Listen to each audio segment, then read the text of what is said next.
going on, everyone? My name's ETH welcome to the channel, and today I want to talk about the Atari VCS. It's a bit different, obviously, because obviously I'm normally an Evocade focused channel, but I want to dive into the Atari VCS and why I personally think the platform has failed. Now, obviously, I don't own a VCS myself, but from what I've seen online and from a lot of the reviews I've heard, it's basically a PC in a console shell, which, is 400 quid for the system, which I understand, and obviously it comes, I think it's like 100 games obviously downloaded on the Atari VCS Vault 1.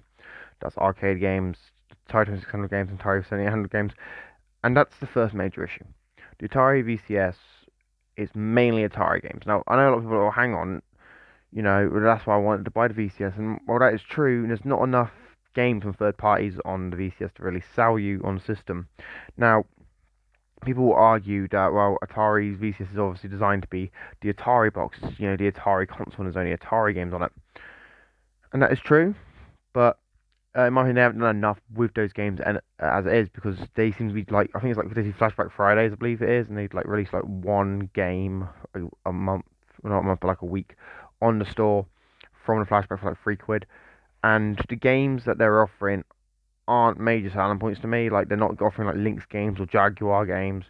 You know, they're just like, here's this random 2600 game that we have. Please buy it. And obviously, Atari is obviously a gaming. Well, no, they used to be Juggernaut, but like they're still running a gaming brand. People know the Atari name. People know what Atari means. And another reason Atari VCS is probably falling behind is because a lot of the games that you are getting on the Atari VCS aren't exclusive. You can get them on other systems. Like a majority, or I think it's all the Atari 27 and 7800 games that are on VCS are actually available on the Evercade. There's also Atari Lynx games on Evercade and several Atari arcade games on Evercade, as well as Atari flashback collections on Xbox, PlayStation, Switch, PC, Atari flashback consoles as well. So like, there's no major reason to buy a VCS if you want to play Atari games because they're so widely available. Now, what about other games? What about new games? Well, the Atari VCS does have a lot of Atari's newer games as well. So it's got like Combinera, a bunch of games in the Recharge series, but they're not major selling points because you can get those games on other systems, and it's just not a major draw. Now, obviously, one big thing with the Atari VCS is obviously it's marketed to a retro audience, marketed to people who grew up with the Atari brand, who grew up with Atari and want to experience that stuff. But for $400, it's just not really worth it in my opinion, because there's just not enough games on the Atari VCS to really warrant such a fee. Now, how could Atari fix it? Atari could fix it by making deals with developers to bring games to the platform, or they could do something else where, I don't know, they buy a backlog of games from someone like Data East or something. But I don't see Atari really being a console really, I don't really see Atari VCS becoming a major console, and that might not be the intention. The intention probably isn't to be a major console, but I also don't see the Atari VCS really having an uptick in sales because there's just nothing really worth getting on the Atari VCS in my opinion. Like, a lot of the games are already widely available on other platforms.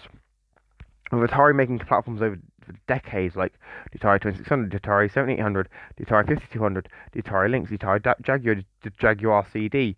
You had what else? You had the Atari XP, you had the Atari 2800, and you also had their arcade games and their games for other systems. Like, where's Pong Quest, for instance? There's so many games that you could just take from Atari's lineup that's not already available and just code them onto VCS. Will they do it? Don't know. But Atari needs to really like relook at their business model, because I don't think the Atari VCS is selling right now. I don't think a lot of people also think the Atari VCS is selling well. The game lineup on the system is quite poor. Even like, I think it's like been like 2 years since the system launched. So it'd be nice if Atari was able to like speed up. And obviously with Atari 50th anniversary, Atari is supposedly working on Jaguar games on VCS, which is a huge win and a huge draw to many people, because obviously a lot of Jaguar games aren't available on other platforms. But I think it's a little too late. The Atari VCS has already failed in my opinion. Like, we won't. It's probably not going to have much of a revival because the VCS just isn't relevant, and the games they've got just aren't relevant anymore, which is kind of sad. Because Atari used to be the juggernaut in gaming. They basically started the industry, and then suddenly they're gone. They're not gone, but like they've become so small and so irrelevant. They can't really compete. and the games that they're offering on the Atari VCS just aren't worth picking up a VCS for. Anyway, guys, let me know your thoughts about this one in the comments down below. What do you think Atari should do to try and revitalize the Atari VCS? Or do you think it's too far gone? You know, let me know your thoughts about this in the comments down below. Let me know your thoughts on this sort of content. Like, do you want to see me do non-Evercade related videos, or do you want me to strictly stick to Evercade?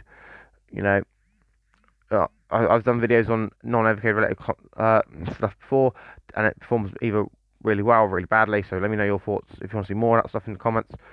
And anyway, if you're new here, make sure you like, share, subscribe. I've been EFK and I'm signing out. Peace.